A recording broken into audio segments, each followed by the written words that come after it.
How can you just simply share love? I woke up this morning, I look out the window, I watch the sunrise, and I'm like, wow, the gift of life never stops giving. So, it's a bit sunny today where we are. Sharing with you a little bit of blue sky, depending where you are, although the sky is not blue, as we know.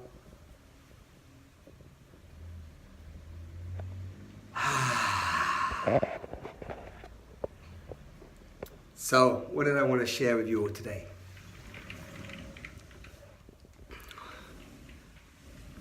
Hey Mel. What I really wanted to share was, wow, the sun's bright. There we go, it's better. Yeah, what I wanted to share is that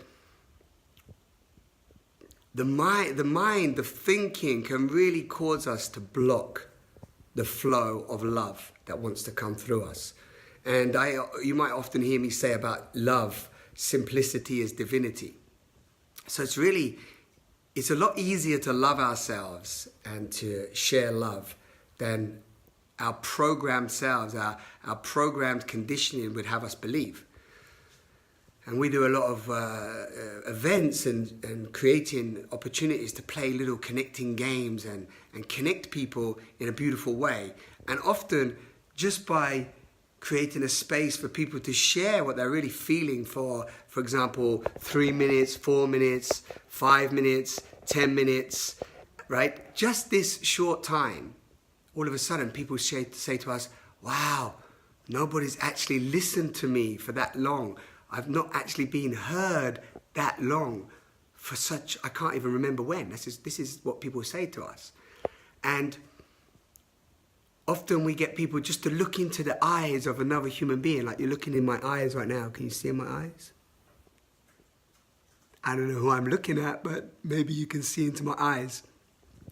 And just to look into the eyes of another human being for, a few moments, 3-5 minutes, yeah? We get to drop all the filters, all the craziness, all the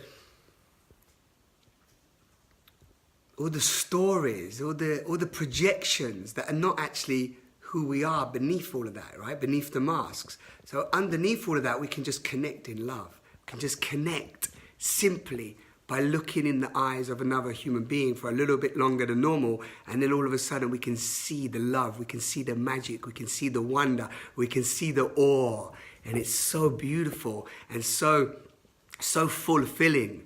It releases oxytocin and serotonin and all the beautiful chemicals from the brain into the body, our natural pharmacy. And then all of a sudden, we can just have these beautiful feelings of love, and then we can share that. But what I seem to be noticing is that when I meet people and I speak to them and I say, like, what little practices or what ways do you have to connect to love? What ways do you have to plug into your magnificent, your miraculous nature? And so many people I meet, they don't have any answer to that. They don't often say like, oh, I do this, or I go for a walk, or I go for, I meditate, or I might go and do some exercise, or I don't know, like there's so many ways that we can share love and connect to love. But we seem to wake up and our programmed selves just go into like habitual programs and habits that actually make us feel more diminished and lack and small and unworthy, and feed our dramas and feed our feed our pain bodies and feed our limited selves and feed our little me stories. So today I wanted to just send some love out to begin your week. If you're listening to this on Facebook, yeah, if you're listening to this anywhere on this social platform today, whenever you hear it, like, how can you drop it all, let go of whatever's blocking you from feeling love, let go of whatever's creating a thought form in your head about that, you've got too much to do, or you're not good enough, or any limiting, diminishing thought form, whatever it is for you. Can you just observe it? Just observe it. Look at it. And then ask yourself, is it true? Is it true? Is this diminishing, limited thought form true? And if you really think it is true, then ask yourself again, is it really true? Do I really believe this to be the truth of who I am and the truth of what's going on in this mystery? And then there's a beautiful, some of you might have heard of the Sedona method. And the Sedona method is just a cool way really of letting go, releasing. And it goes like 3 questions. It's like, would you let it go? Could you let it go? When? So whatever you're holding on to right now, whatever you're going through, whatever you're experiencing, in meditation and in many of the practices that we do, it always comes back to like, can you let go, right? Can I let go of what I'm holding on to that's holding up a wall and detaching me from love or from connection? So whatever you feel that is in your life right now, just say, would you let it go? Could you let it go? And if you could, when?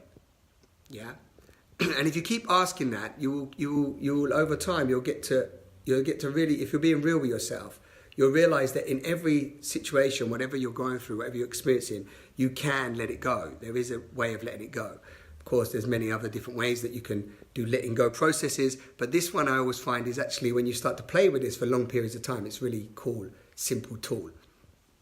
Because deep down, when we go deep down, when we look inside, do we really want to hold on to anything that's detaching us from love, exuberance, joy, peace? Do we really want to hold on to the resentments, to the judgments, to the projections, to the conditions, to the shame, to the guilt, to any of these diminishing emotions that are just not us? How long do we really want to hold on to them?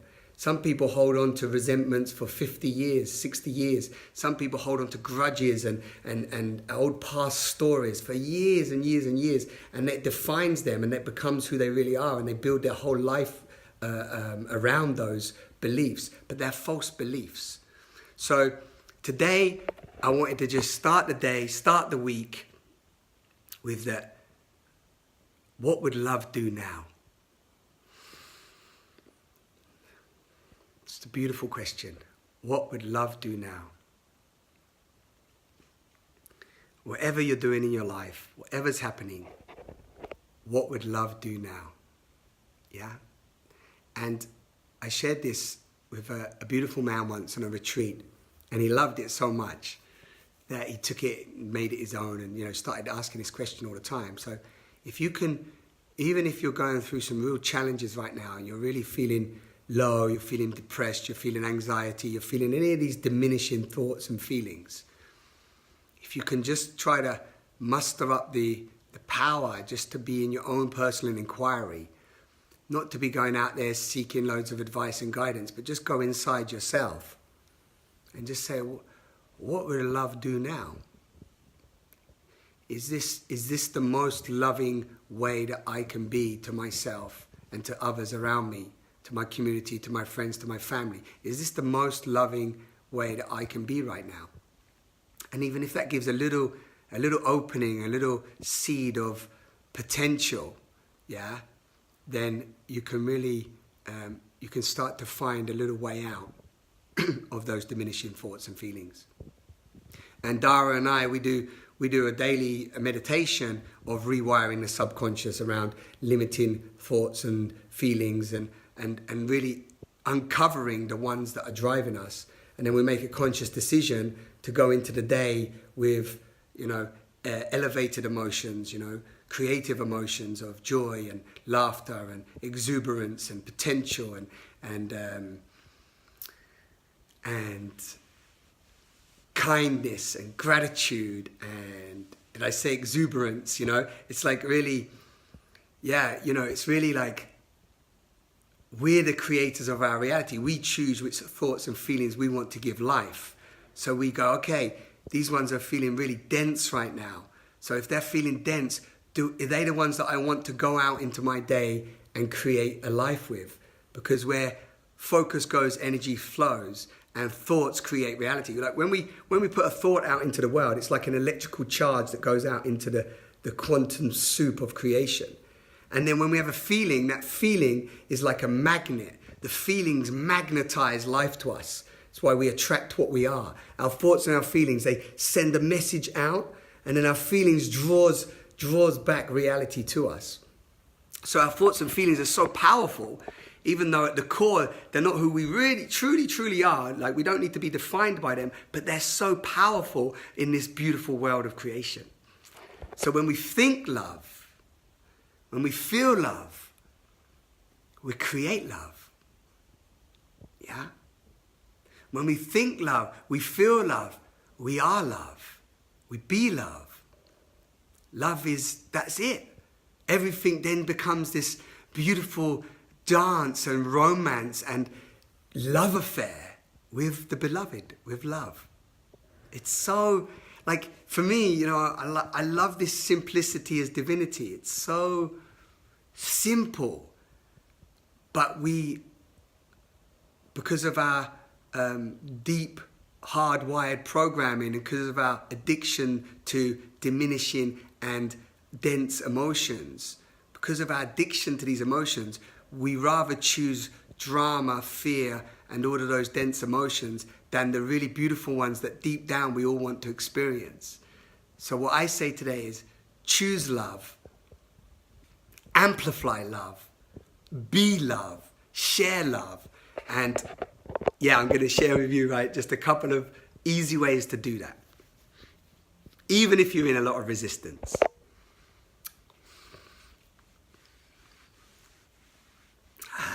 Okay. The first one. Write an anonymous love letter. Really simple. You get an envelope, you get a piece of paper, and inside on the paper, you write an anonymous love letter. And the love letter can start with to you, doesn't need any names. And then you write whatever you want to share, whatever love you want to share for this fly. Any love you want to share for somebody to find anonymously. Think about what you would love somebody to find when they open this letter. Share that love on the paper and sign it, I love you. So no names needed. It's an anonymous love letter. Like this fly, it's hanging out with us, it's so in love with us. Put it in an envelope and then write on the envelope for you or to you or this is for you or open me or whatever feels inspired to you. And then drop that anonymous love letter somewhere in your office, in your community, on the tubes, on wherever you go in your day to day. Do more than one. It's so contagious, it's so beautiful. And drop this anonymous love letter out there in the world. It's a random act of loving kindness. Yeah? And then do this and see how it makes you feel. See how serving the greater love opens you. Just by that simple act. And even if you're in resistance, write in there. Be real, right? I'm in resistance today as I write this letter, but I want to share love to you. Maybe you're experiencing resistance too. Maybe you're in this world and sometimes you feel confused and you don't know what to do. Maybe you're just out there, but you're going to find this letter. And I want to tell you, no matter what you're thinking and feeling today, no matter what's going on inside of you, no matter what challenges you have, I love you. I love you. And then put that in the letter, seal it up. But you don't have to put what I just said, okay? That's just me free-flowing, but you put what you want, and then you post that, you send that and drop that letter. And it's so much fun. You know why it's so much fun? Because I used to be a thief, yeah? So I know about thieving. But this is not about thieving. This is about you feel like you're naughty, sharing love and dropping love around wherever you live, wherever you are. And it's so amazing. Very, very simple. And that's one way. And the other way is look in the mirror today. Look in the mirror, find a mirror, and look in the mirror at your own eyes. Eye gaze with yourself. But do it for a long time. Not just for like 10 seconds. Do it for like at least a minute, but if you can go for 3 minutes, do it for 3 minutes. Look yourself in the eyes. Look yourself in the eyes. See your eyes. See yourself. Look inside. Look at the miracle, the magic, the wonder of your eyes. And really look deep into your being. That's another way. And just as you're looking into yourself, send love through the mirror. Yeah? Look. Send love. Send love. Send love through the mirror. So you're here. And you're just loving yourself in the mirror. See that? Look at that. In the mirror. In the mirror. Just there. 3 minutes. See the eyes. See how they look. These eyes give you the opportunity to see. To be in this beautiful mystery. And just look at yourself. Yeah? Have a look. Look at your eyes. Look at your eyebrows. Look at your face. Look at this miracle. Look at your hairs. And just be grateful. So grateful. So in love with this amazing, unique, mystery, creative, intelligent, magnificent design. Yeah? It's like, wow, it's all here. So, that's all. I have other little ways of connecting to love. But I'm sure you have some of your own. I love writing morning pages. I love doing gratitude lists. Gratitude list. Write a gratitude list of all the things you're grateful for in your life. And then you can do a gratitude list of people, specific people in your life. And you can do a gratitude list on anything. But write 50 things that you're really grateful for about your body, about you and your body. And then write 50 things that you're grateful for about life.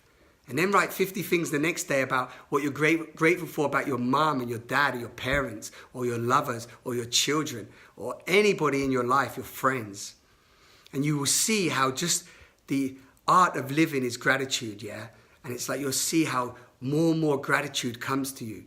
You start to have this full-on attitude of gratitude. And it just expands and expands and expands. And it's just so...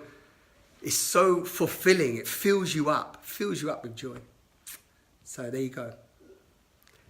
What would love do now? It would plug itself in because love is free, love is simple, love is boundless, love is everywhere. We are love, you are love. And then when we are able to share that love with the world, that's when we make real change. That's the revolution. The revolution starts here. The revolution of love starts with yourself. And then you become that loving, balm, this like pulsating 60 trillion celled magnetism of love. And then you take that out into the world and you be love. And that's how love spreads. Comes through you and then you express it in the world. So, you know, there's a beautiful saying that I read last week. I'll leave you all with this. Thank you for tuning in. That this week, 1 million of our brothers and sisters will not survive. 1 million of our brothers and sisters will not survive.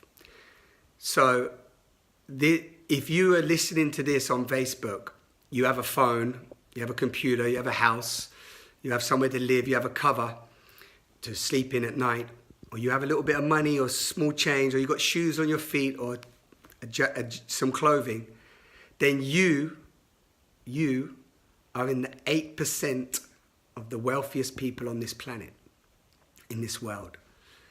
So there's so much to be grateful for and so much we take for granted. But when we tap into love, when we really tap into love, not just the concept of love, the 4-letter word love, the marketed word love, not the love that, we put out into consumerism and materialism and it's a sense of luring and false love. I'm on about the real love, the love you all know, that pulsating force that can't really be named, that feeling, that deep feeling that overtakes all of your body and just tingles your whole body, that sense of pure awe and wonder, that sense of magic, that tearful joy, that laughter, that sound of laughter, like when you look into the baby's eyes or any other human being's eyes and you really just see them. That love is there all the time. It's all around. It's not going anywhere. You're not lonely, you're not separate. You've got nothing to fear, nothing to worry about.